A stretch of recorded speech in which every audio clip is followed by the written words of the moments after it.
बात की आप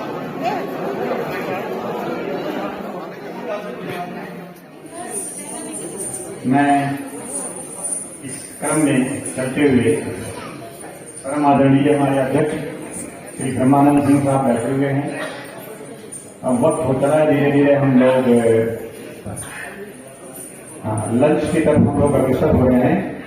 संबोधन के बाद एक कार्यक्रम और होगा, उसके बाद तब तक आप लोग अपने क्या कहते हैं जीभ से दांतों को फेर लीजिए ताकि भूख ज्यादा आ जाए और अपने जीवा में जो लाल और बनना शुरू हो जाए ताकि अच्छे तरीके से भोजन को खा सकें।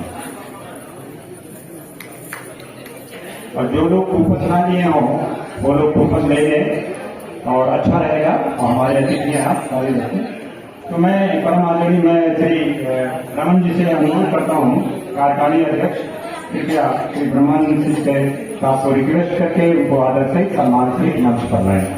परम आदरणीय श्री ब्रह्मानंद,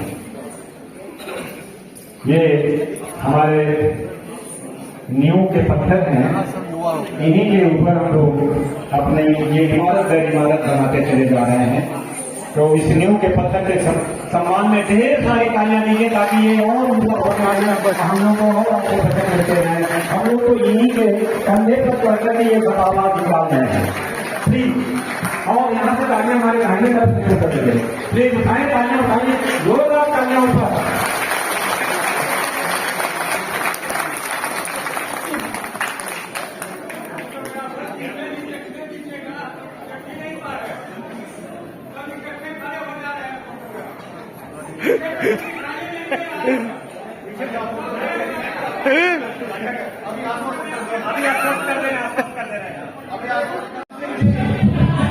श्री ब्रह्मानंद सिंह साहब अध्यक्ष 2 शब्द आपको संबोधित करेंगे आशीर्वचन के रूप में।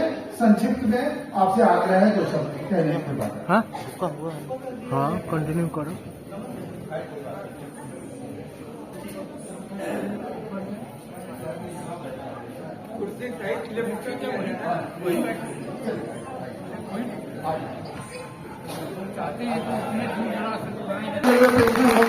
स्वागत करना, ये आशीर्वचन के रूप में 2 शब्द कहने जा रहा है।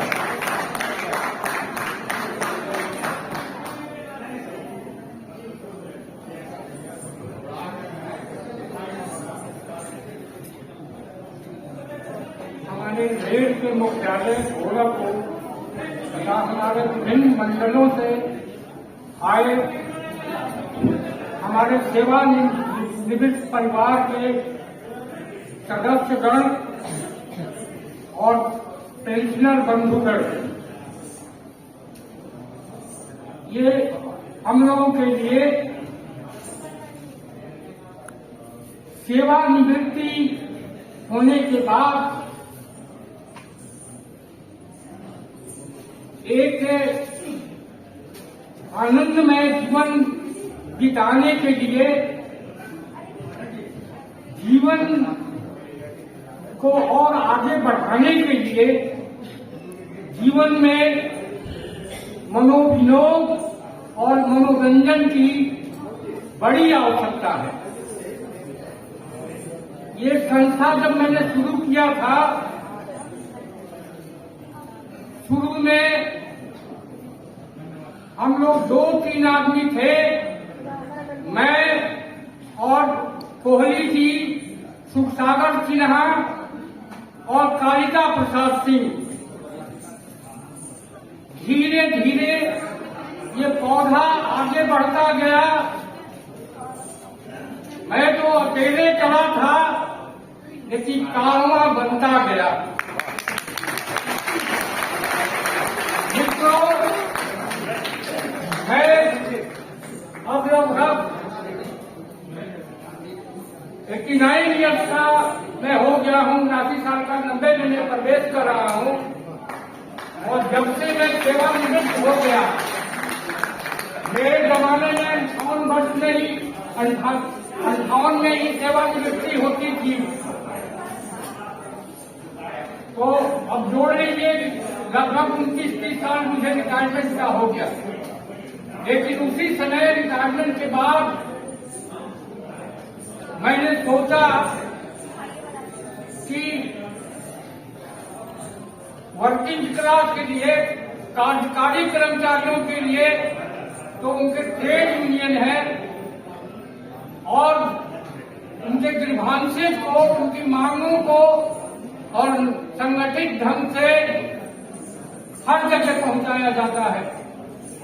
तो क्यों नहीं मैं एक ऐसे संगठन को खड़ा करूं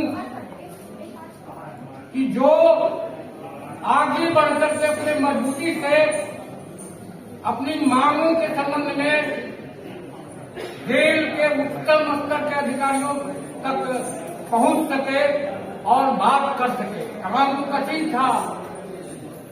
मेरे साथ उस समय स्वर्गीय सागर जी, स्वर्गीय कालिका प्रसाद सिंह और श्री अर्जुन कुमार कोहली जी जो हमारे सेक्रेटरी जनरल है, कि ये लोग 4-5 आदमी मेरे साथ में आए और मुझे संबल मिला इन मित्रों से। आगे चल करके और भी मित्र जुड़ते गए। धीरे धीरे कारवां मैं जो अकेला चला था बढ़ता चला गया। आज स्थिति ये है कि अमीय रमन जी को जोड़ने के बाद अब दूसरे लेवल के लोग भी कह रहे हैं कि आप की संस्था हमको अपने साथ जोड़ ले, लेकिन उसमें कठिनाई है, सीमाएं हैं। मेरे पास इतने समर्पित अमीय रमन जैसे या अन्य कालिका जी जैसे, अतुल कुमार कोहली जैसे या अन्य भी मित्र हैं, सभी समर्पित हमारे सहयोगी लोग हैं।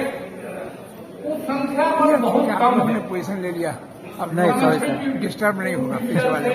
अन्य डिवीजन से नॉर्दर्न रेलवे के लोगों ने कहा, हमने कहा कि उनकी सेवा के लिए हमारे पदाधिकारी जब बुलाएंगे तो हम उनको भेजेंगे, उनकी समस्याओं को उनके रेल के बड़े अधिकारियों से हमसे जो मदद हो सकेगा हम मदद करेंगे, लेकिन हम अपनी संस्था को अन्य रेलों के साथ नहीं जोड़ सकते। एक जमाना था कि पेंशनरों की रामानंद बाबू जैसे एक आदमी जो लोगों से ओएस थे, उन्होंने पेंशनरों की समस्याओं के संबंध में सोचा, समझा और उन्होंने एक संगठन को कायम किया। रामानंद जी लोको स्टेट में वहां ओएस थे, लेकिन समाज सेवा के लिए, डीएल कर्मियों की सेवा के लिए, उनके परिवार की सेवा के लिए भी वो उसी तरह से समर्पित थे। मुझे बाद में पता चला कि रामानंद जी का घर दीवान से सटे हुए कहली गांव में हुआ था। मुझे एक रोचक संस्मरण याद आ रहा है। मैं जब जन संपर्क अधिकारी था, मैं पटना में गया था, तब इंडियन नेशन अखबार उस समय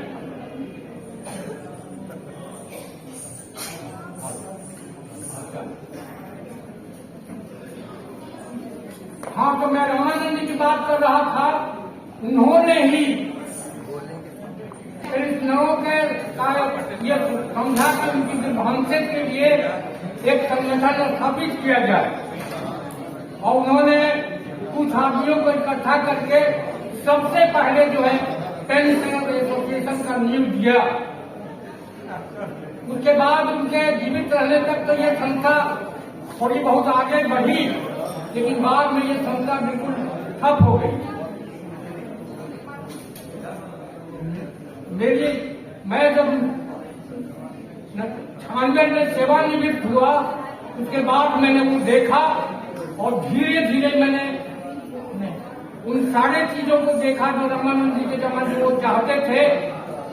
और मेरे साथ अर्जुन कुमार कोहली, सागर सिंह जैसा कि पहले बता चुका हूँ, तो कालिका सिंह, ये 4-5 आदमी एक साथ खड़े हुए और हर जगह हम लोग जा करके मीटिंग हम लोगों ने करना शुरू किया।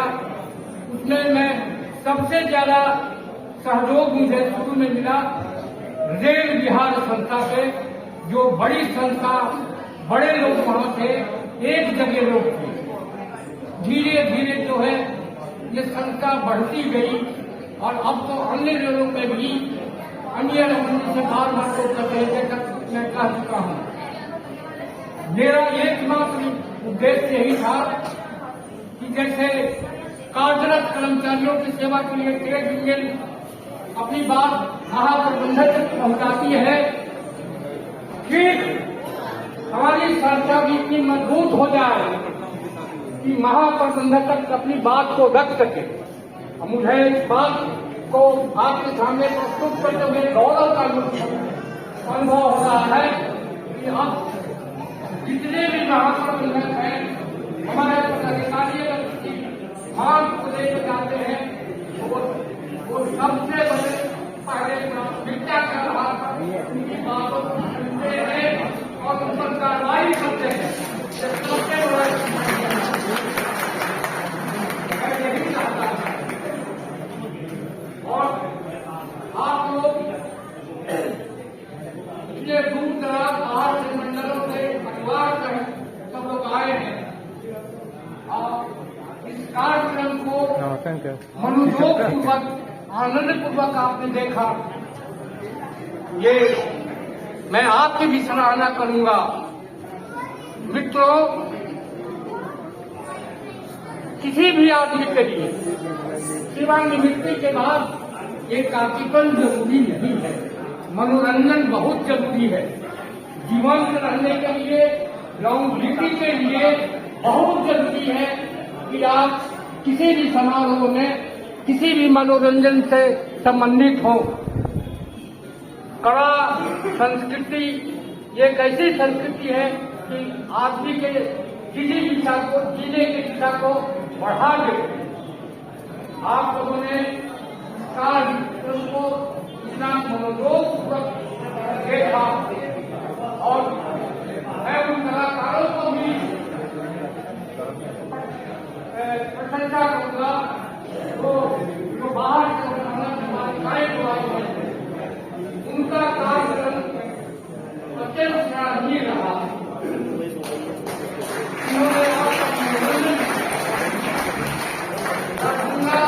कला और संस्कृति का केंद्र रहा है और उसी का प्रतीक ये आप देख रहे हैं कि ये कलाकार कला को आज भी जीवंत रखे। मैं उन कलाकारों को अपनी संस्था की ओर से हार्दिक बधाई देता हूँ और आप सभी को यहाँ उपस्थित करने के लिए, उपस्थित होने के लिए मैं आभार करता हूँ। धन्यवाद।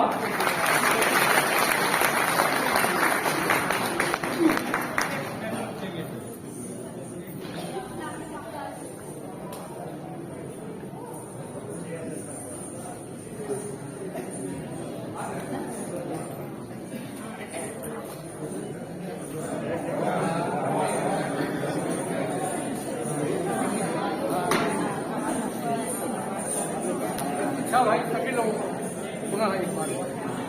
अरे सर, आवाज में तो वो बुलंदी है कि अभी जो इतना कार्यक्रम चला